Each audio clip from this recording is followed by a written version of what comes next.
Amen. I remember being invited to a retirement party for a hospital chaplain who I deeply respected.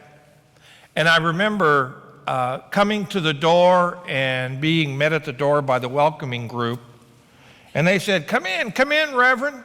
And they gave me, a little program.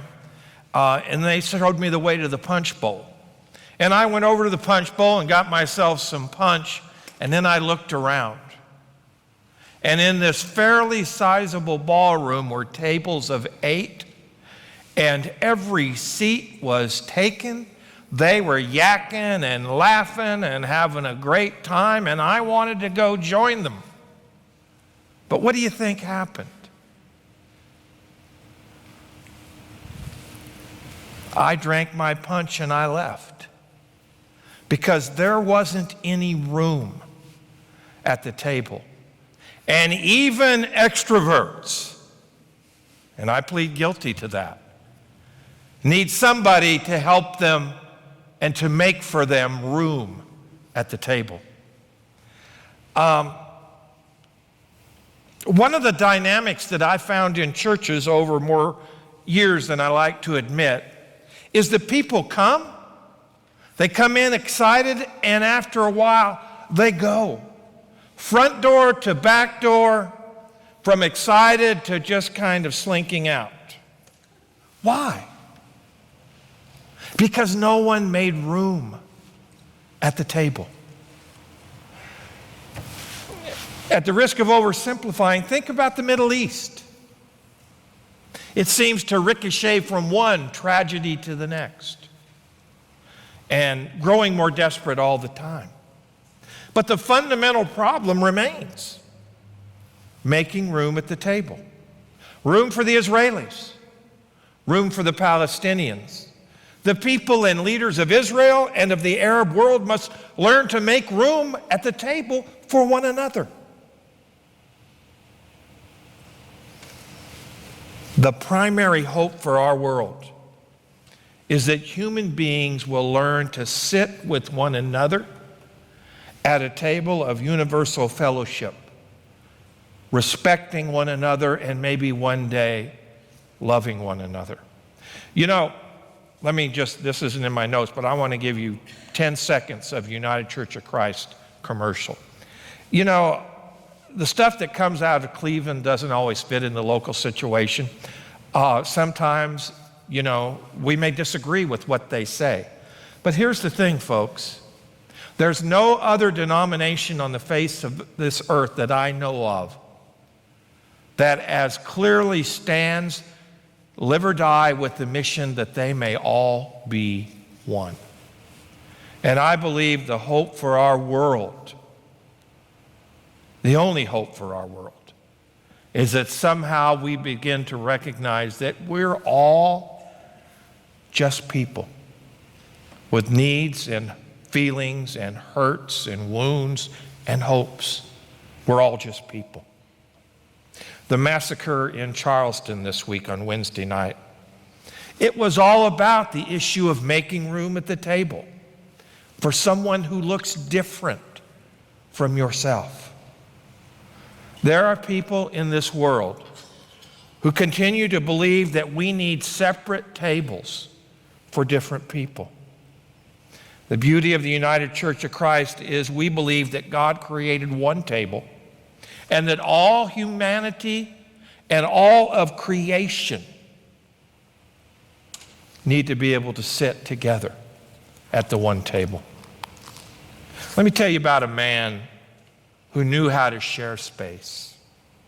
Jesus is walking along the road one day. I'm sure it was a warm summer day. It was an arid area like Arizona. And up ahead, he spots the tax collector collecting toll by the booth, by the road. In that day, tax collection was a franchise. You paid to be able to be the tax collector. Rome wanted a certain amount, and then whatever you collected above that was yours. Needless to say, human greed being what it is, the people despised the tax collector. But Jesus said to him, "Follow me." And he goes to lunch at a private home, and the place is filled to capacity with tax collectors and other sinners. What did they have in common? These people who gathered to see Jesus. They were all the despised kind of people, the pariahs in their community. How would you respond if one of your ministers, Pastor Reverend Davis, for example, decided to spend extensive time engaging and fellowshipping with the Hell's Angels?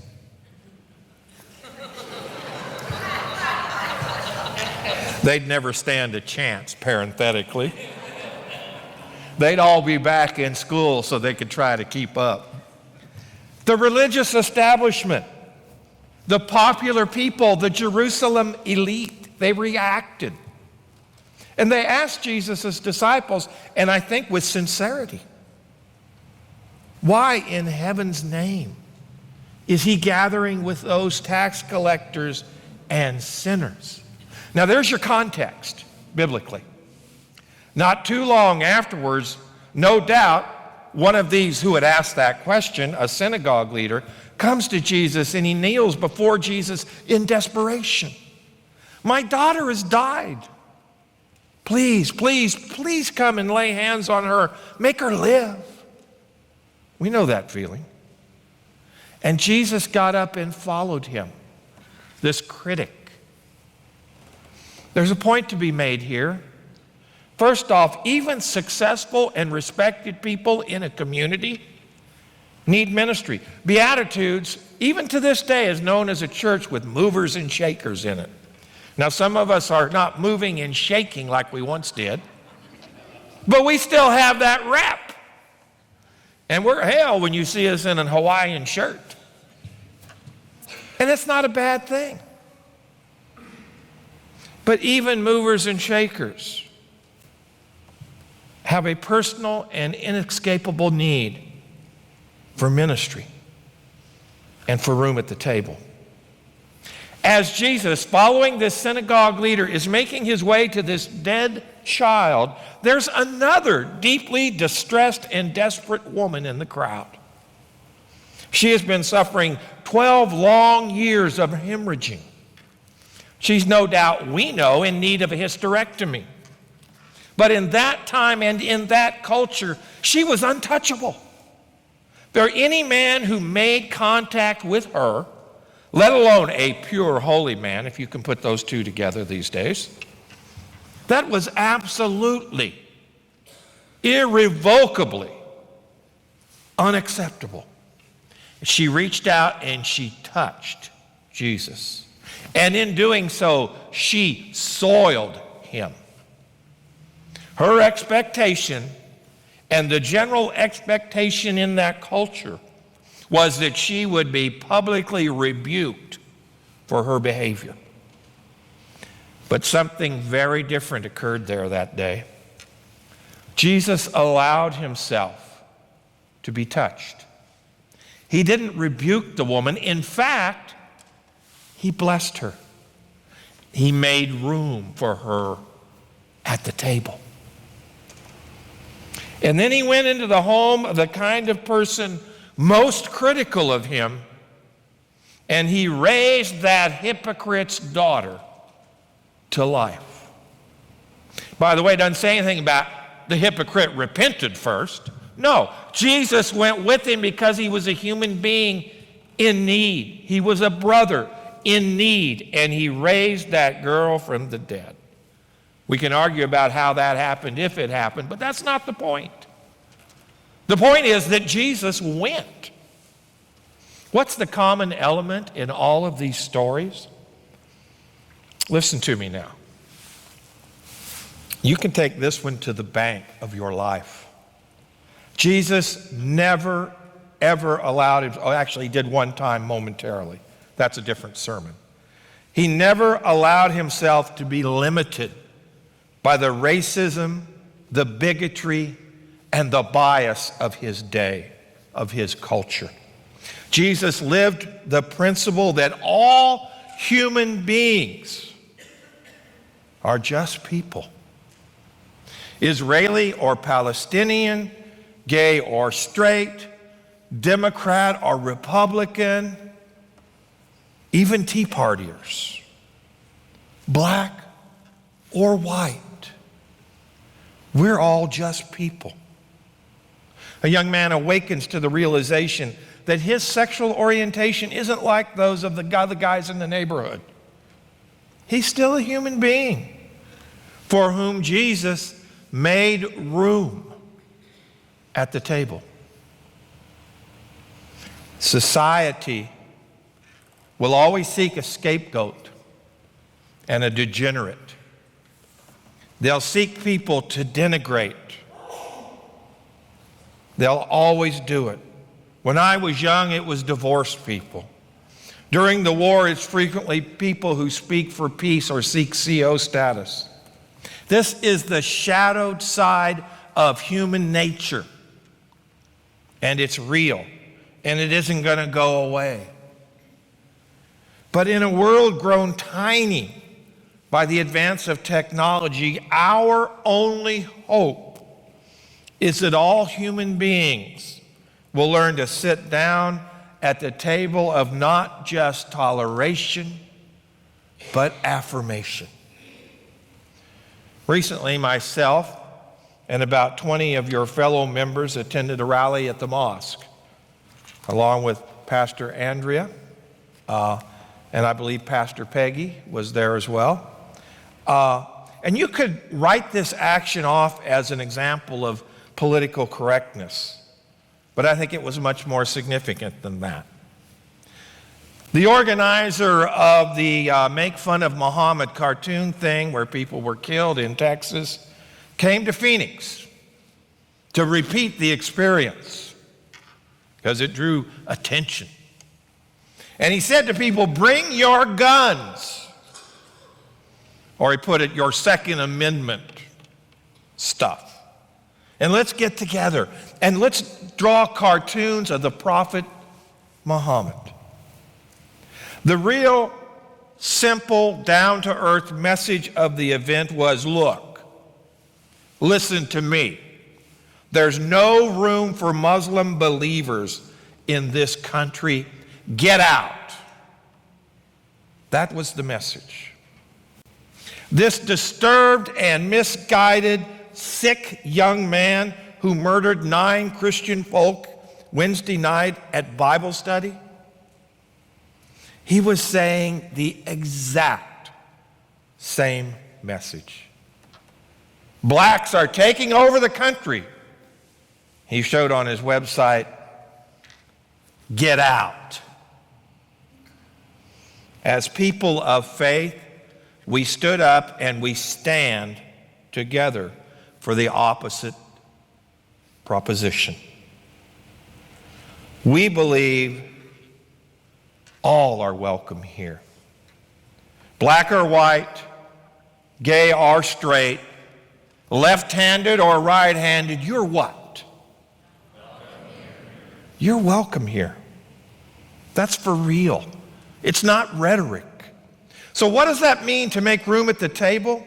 I've intentionally chosen a story about a person that I never really cared for, but it's a true story. Anybody remember Jim Baker in the PTL Club? Huh? Didn't like his theology, I didn't like his politics, and I didn't like Tammy Faye. But he went to prison, and a lot of the non-religious liking world celebrated that. But Jim Baker wrote, when I got out of prison, the Grahams sponsored me house and car. That's Billy Graham family, Billy and Ruth. He said, the first Sunday out, Ruth Graham called the halfway house I was living in at the Salvation Army and asked permission for me to go to Montreat Presbyterian Church with her on Sunday morning. He said, she took me down front and she sat me with the Graham family. There were like 2 rows of them. He said the organ began playing and the place was full except for the seat next to me. When the doors opened and in walked Ruth Graham. She walked down the aisle and she sat down next to inmate 07407-058. She made room at the table.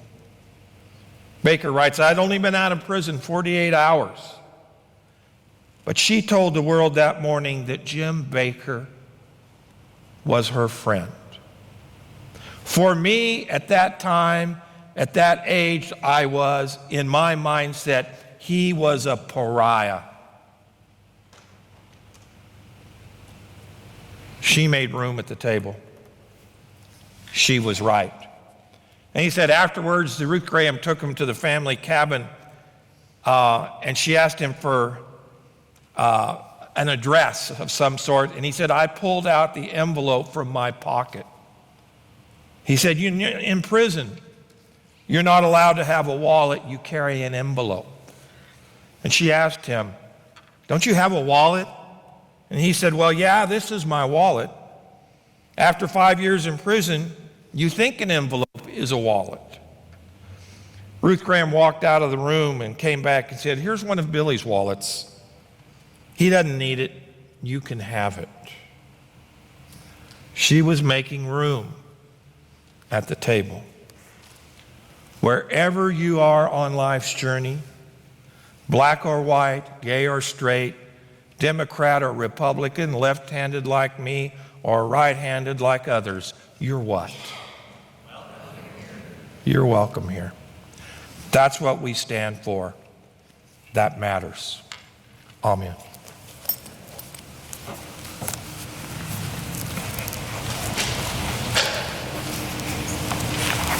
No matter who you are or where you are welcome here. You are welcome to bring your joys and your concerns. And so as we enter into this time of prayer, let us prepare ourselves to be together in the singing of Sanctuary.